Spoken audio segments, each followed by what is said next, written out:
you got diagnosed with autism. You're too hot to be autistic. I would drink. If I was too drunk, I would just take more Adderall. So you were treating it like Coke? Absolutely. Have you ever had like psychosis? Girl, I almost put myself in a financial pickle because I was apparently in psychosis. I can't believe I'm saying this online. I bought a house because I swore that tarot cards were telling me to buy the house. Religious psychosis. Yes, I was in and out of so many therapist offices with all my horrible coping, with the alcohol, with the Vyvanse. No one knows. I'm addicted. These are my twin sister's shorts that I stole. My dad had a blankie and he would rub it against his mouth. Your dad's autistic.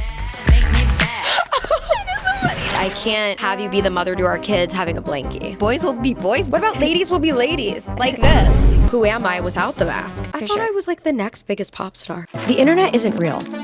We're the directors of our own movies when we post online. We choose what makes the cut for our audience. I'm choosing to bring back authenticity to my highlight reel, and hopefully this inspires others to do the same.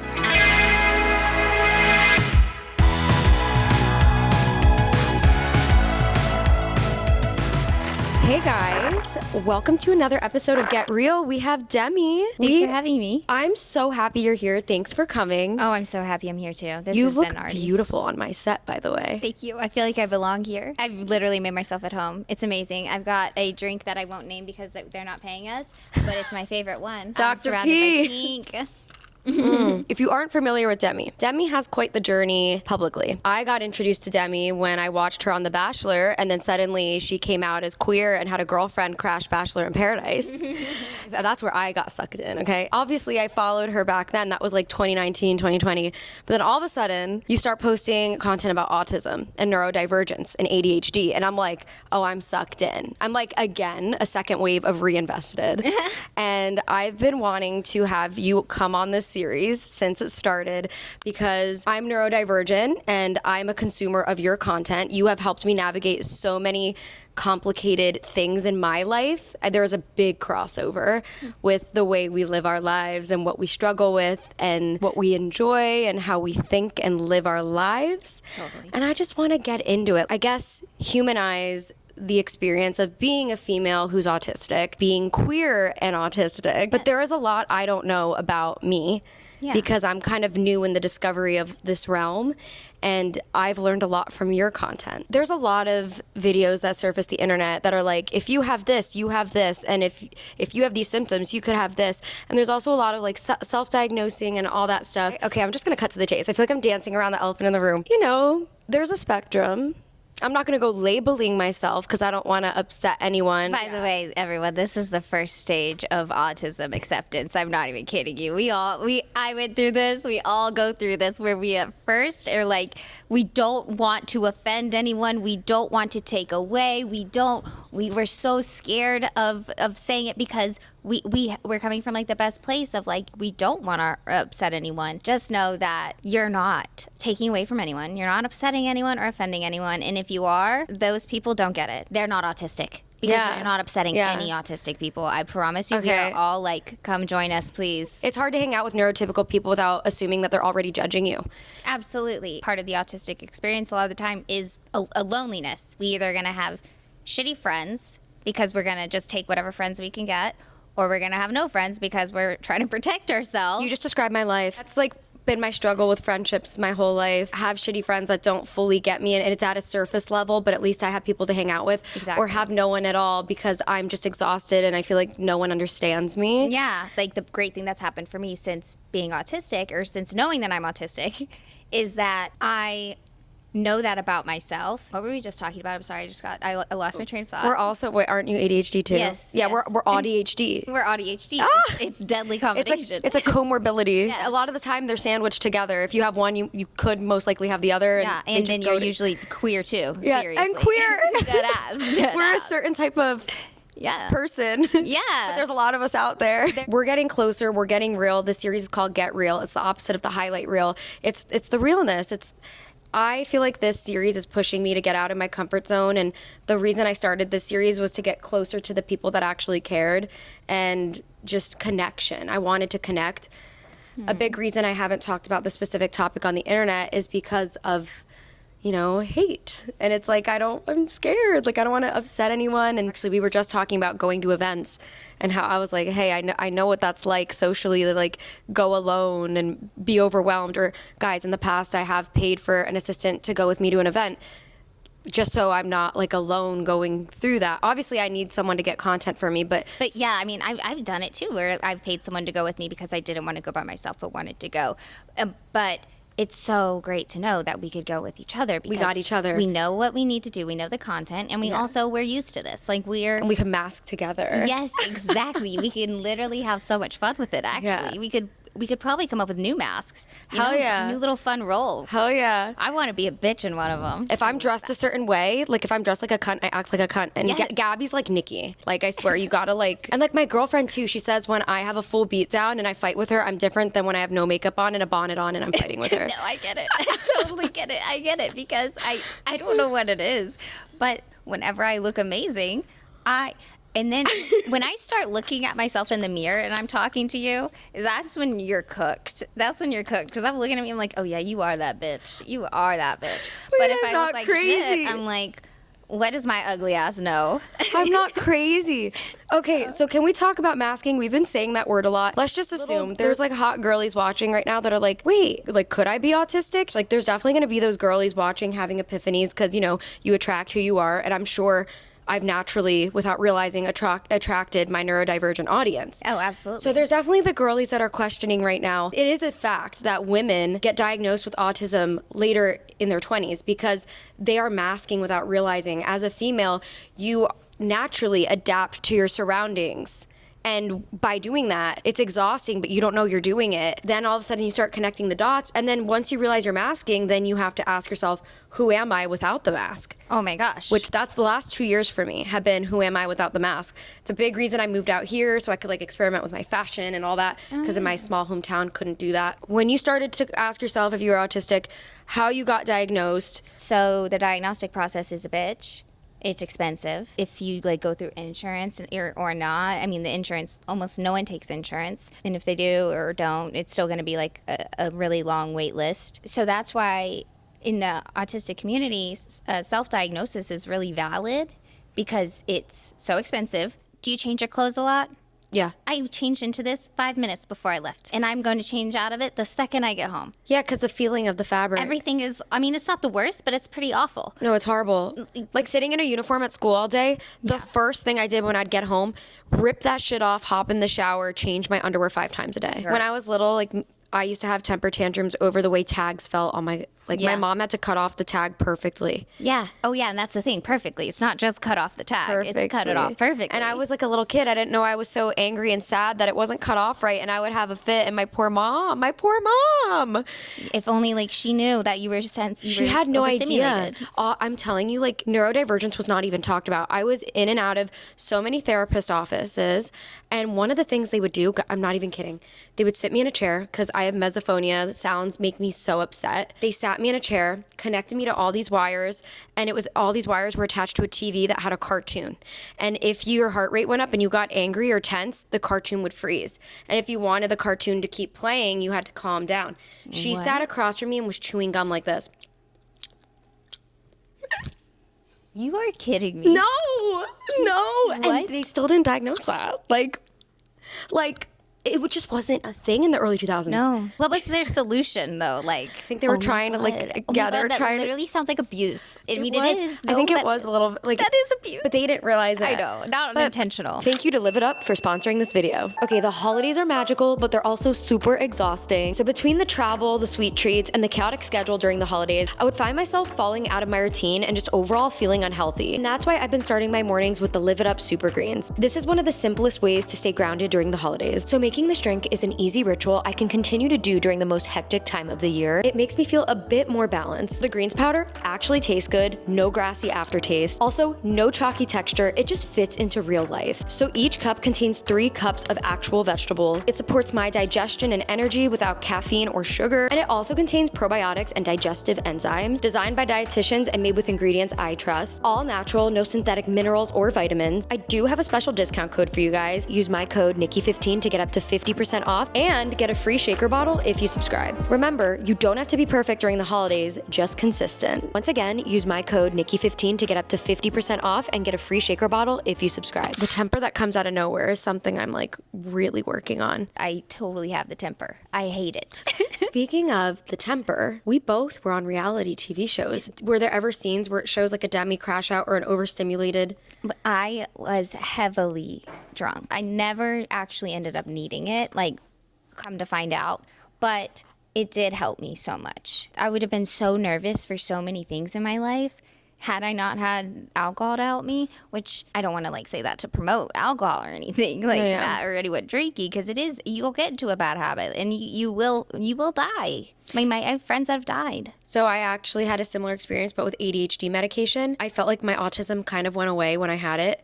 I really put myself out there. I said yes to everything. I was constantly traveling, fearless. I didn't have RSD with it. So I was like unstoppable, and that was like my best self came out of that.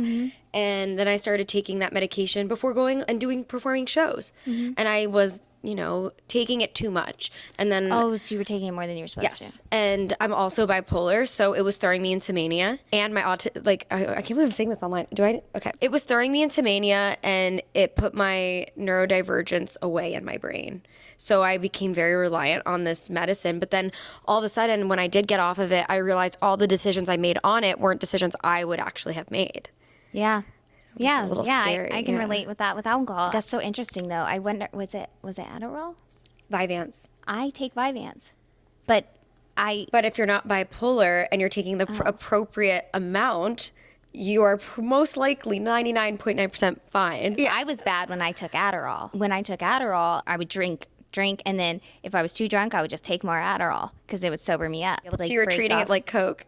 Basically, I was basically doing that. Once I stopped drinking, ever since then, I've had the same dose and I've loved it. Everyone, it's not a one size fits all. No. I needed a mood stabilizer, and me and my doctor are trying to get me back on ADHD treatment because this is a good thing. A lot of good things are coming into my life, but I feel like to manage everything, I feel like I'm going towards burnout, and I know. I need help. Like my brain, my filing cabinet in my head needs the organization again, which that is what the ADHD medicine does. But I feel like we're going to slowly implement it back now that I'm on bipolar medication. Oh, great. So it's been a puzzle for me because like I have my neurodivergent spicy side, and then I have my bipolar mania depression. Have you ever had like psychosis? I think so, but I'm still not sure what psychosis is. Like I'm telling you, this is all new. I mean, I don't think I've had psychosis. I'm not. What is psychosis? You think things are going on that are not going on. Like the example I know is my friend. He had psychosis, and he genuinely believed that he was a wizard. Like Amanda Bynes, she had psychosis recently, I don't know if in the last few years, and she was like outside naked or something, and she told someone like, I'm having a psychosis episode, help me, please get me to a hospital. Oh my God. No, I don't think I've ever experienced anything that crazy. I don't know if it's always like that though, because I don't know. I've experienced is like really believing that angels and spirits were talking to me with like angel numbers and tarot cards. I got really like wrapped up in like that stuff, and I had to lay off for like a little bit. That is psychosis. That is religious psychosis. I was making life decisions based off of religious psychosis. Yeah. Oh my so gosh, I bought a house because I swore that tarot cards were telling me to buy the house, and that ended up a big nightmare. That is a form of psychosis indeed. Girl, I almost put myself in a financial pickle. Okay? Because I was apparently in psychosis. Listen, all of this is alleged, but like this is pretty on the dot. So like, thank you for like explaining this to You're me. welcome. I mean, again, like I'm not a medical professional. So this is all alleged, but we're just like friends, like kind of comparing notes, and like I'm making sense. It's literally clicking, making sense. Realizations as fuck. So 𝑮𝑬𝑚, I feel like 𝑮𝑬𝑚 would send someone into psychosis. Oh yeah, I thought I was like the next biggest pop star. I know I had good streams and good songs. I have felt similarly on 𝑮𝑬𝑚. And I don't sing. No, I had to come back down to earth and be like, oh, we have all these tools to like look online and be like, oh, that's what's wrong with me. And our parents' generation, like they did not have that. And I think because of that, it is hard for them to see us running around with these phones being like, oh, I have this, or I think I have this, or this makes sense. And then they perceive it as, you guys think you have everything wrong with you because of the internet.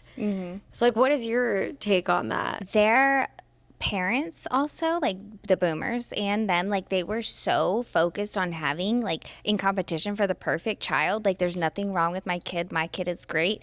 And you know, maybe that could have been a competitive edge. It could have also been to that, you know, they might say, like, it could be to protect you or protect us from being bullied and stuff like that. I think a lot of undiagnosed autism in our parents evolved into narcissism, and I think that a lot of them really had they were too proud to admit that maybe there was something wrong with their kid, because they, you know, that's an extension of them, and so they're like, no, there's nothing wrong. And I'm glad you mentioned narcissistic personality disorder, because I've been exposed to it, but I know these people are very good people, and it's heartbreaking. And I think a lot of the narcissistic crash outs that I've experienced on the receiving end have been because someone is undiagnosed, overstimulated. No, it's literally overstimulated. Literally. Because I can only imagine, if I didn't have the awareness I have, the kind of monster I could have turned into with all my horrible coping. Exactly. With the alcohol. With the ViVance. With the constant shame and rejection. Yes. Oh my God, I would have turned into a self-loathing person that Yes.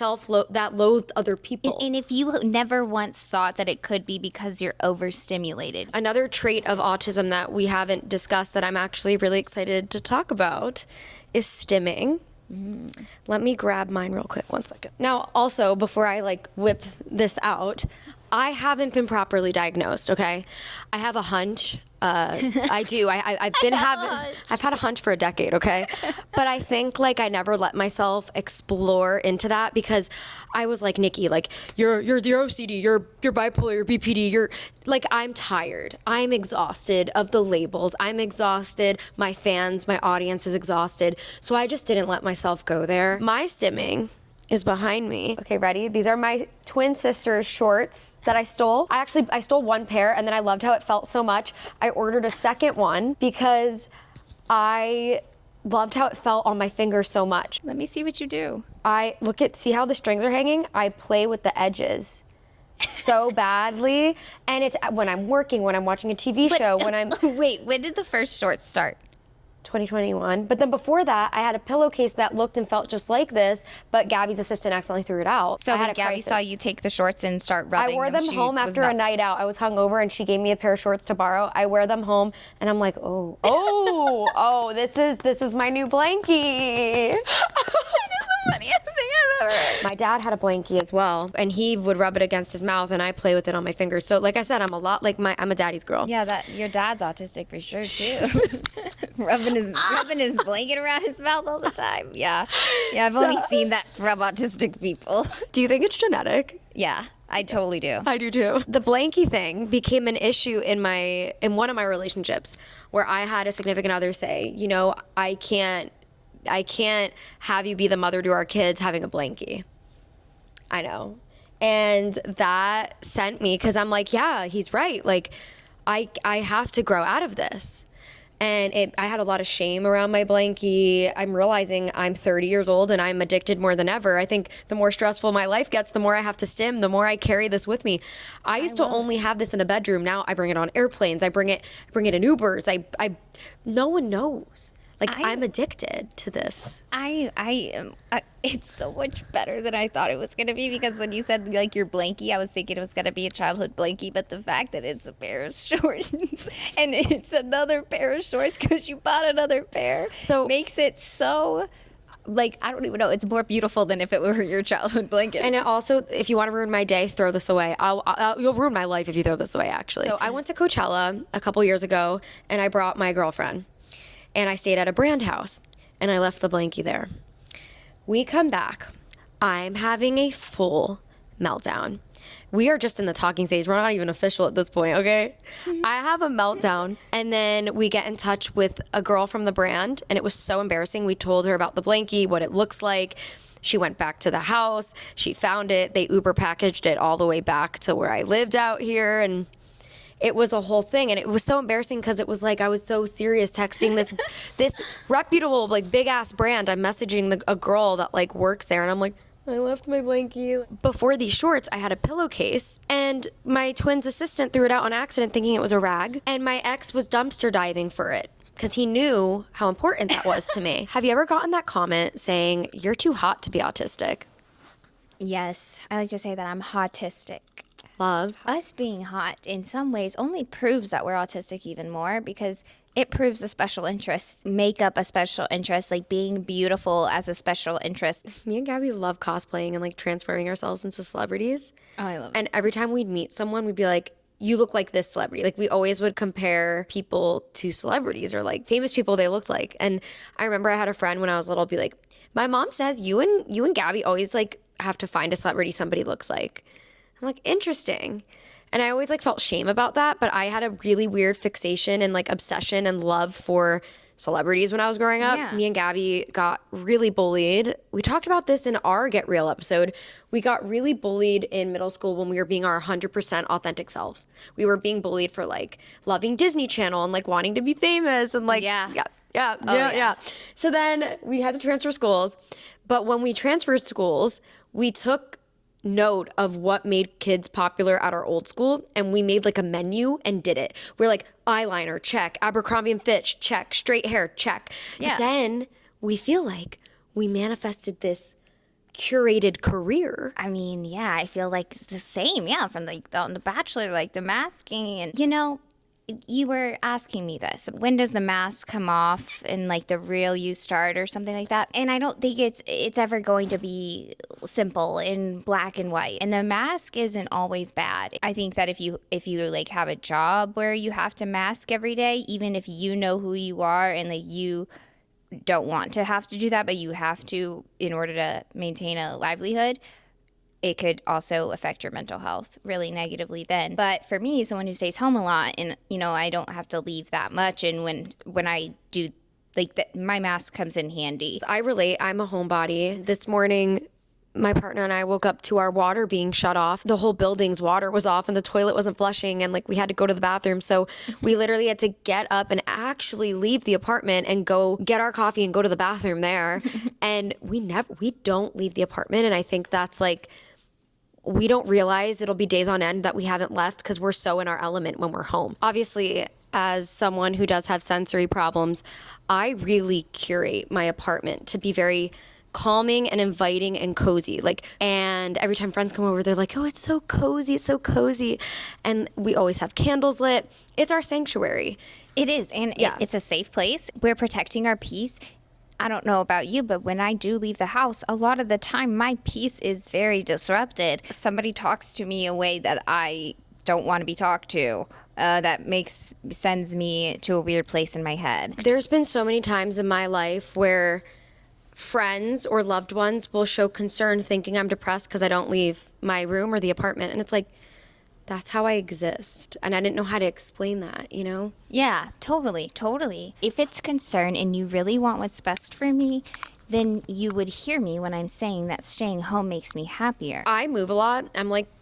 I've been moving a lot since like the last couple years. And something people do shame me for is like, especially in my family, why spend all that and decorate your space if you're just going to probably move again? Or if it's like, well, I don't think you understand. I enjoy this, but it's also my survival. I need to put me all over the walls and make it safe and make it cozy because I like to be home and it needs to look and feel like me to make me so happy.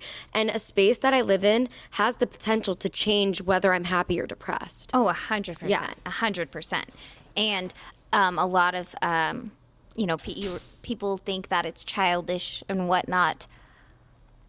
Fucking live a little,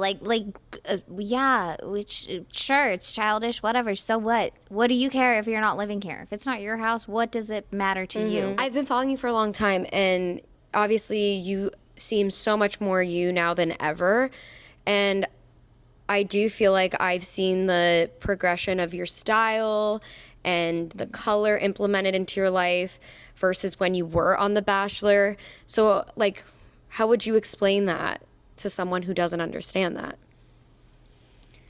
I just say, I just started letting myself do things that I didn't let myself do before because I was scared. And now, with just knowing that I'm autistic, it lets me know that I'm okay. But even if you know some people don't want to hear about that, then it's like, okay, well, I'm just a person who likes this stuff.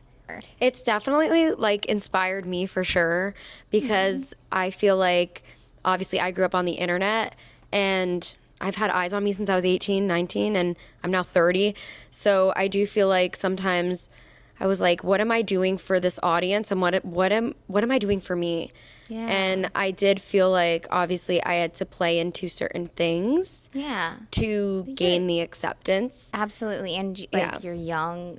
I mean, that's so young. Also trends. I became very obsessed with fashion trends. Still am. I mean, they're fun. Still am. Love fashion trends, but I think I got a little too into it and a little too serious, constantly putting on new masks with different trends. And it's like a hobby, but it's also like a mask. It's very, trends and fashion are a very confusing one for me. And if you've been following me for years, I've hopped around a lot. Okay. And people are like, oh, they just say Niki's having another identity crisis. When you were like a little girl, what did you like? Bratz dolls. Then that, and I feel like I'm in a Bratz doll's house. So I feel like you're getting closer. I was a Bratz doll. I think the farthest I was away from myself was when I was just only diving into my edgy side, when I was the blue-haired twin and just edgy.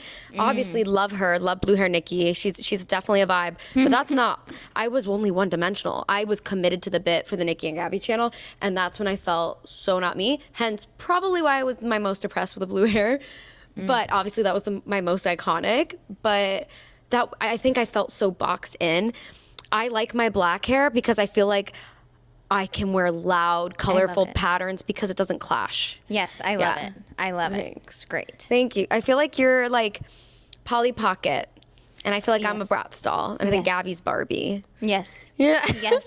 So this is really a self-love journey at the end of the day. Neurodivergent people, those of you guys watching, like, it is a self-love journey. There's a lot of shame from when you're a kid, a lot of questions, a lot of confusion, and a lot of self-hatred and judgment from other people, and also like school, that was a whole other animal.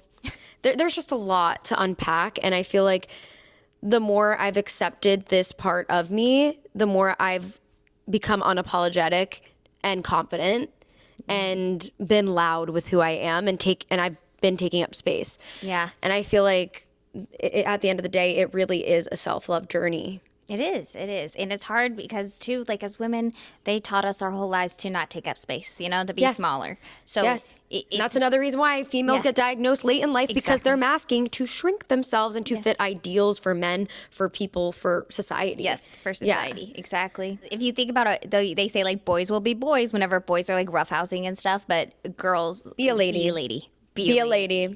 I'm sorry, boys will be boys, but I need to be a lady? What about ladies will be ladies? Like this. Yeah, or how about girls will be girls? I'm just so glad that you came onto this channel, and Me too. We could have this talk, because this was kind of like an elephant in the room. I didn't want to like sit down in front of a camera and be like, another diagnosis, guys. I didn't want that, because also like I'm not proper, you know what I mean? And I'm telling you right now, anyone who is like a late diagnosed autistic girly is going to watch this and is going to get it, is going to immediately see it. They're going to understand it. It's not going to be a question. All the autistic people are going to be like, we've been waiting for you, Niki. We've known this whole time. Thank you so much for coming. Thank you for having me. This has been a delight. It really has. It has. This has definitely been by far my easiest episode to film, and I wonder why. I'm so glad I could do that for you, though. Thank you for saying that. That's a compliment. At the end of the day, I feel like social media, like the best part about it is connection, and it's kind of hard to do that when you're just focusing on your hyperfixations, which is something I've done, which is makeup, hair, outfit, masking. This series is pushing me to get real, and it's also pushing me out of my comfort zone. Like we were just saying, I have guests a lot on this show, and that it's hard as someone trying to be a host. It's hard. It's exhausting sometimes, because it's like a form of extra masking. Yeah. but it's also a get real show. So it's pushing me. The show is pushing me. And Yeah, and you're doing good stuff with it. I'm so happy that you reached out to me. Thank you. Same. This is just a safe space for you guys. Yeah. And if you are questioning yourself, if you think you may be autistic or neurodivergent or ADHD, like, you're great. You're actually more than great. You are a special kind of person, and you're probably so fun and so cozy. And, you know, it's fun being neurodivergent, neurodifferent.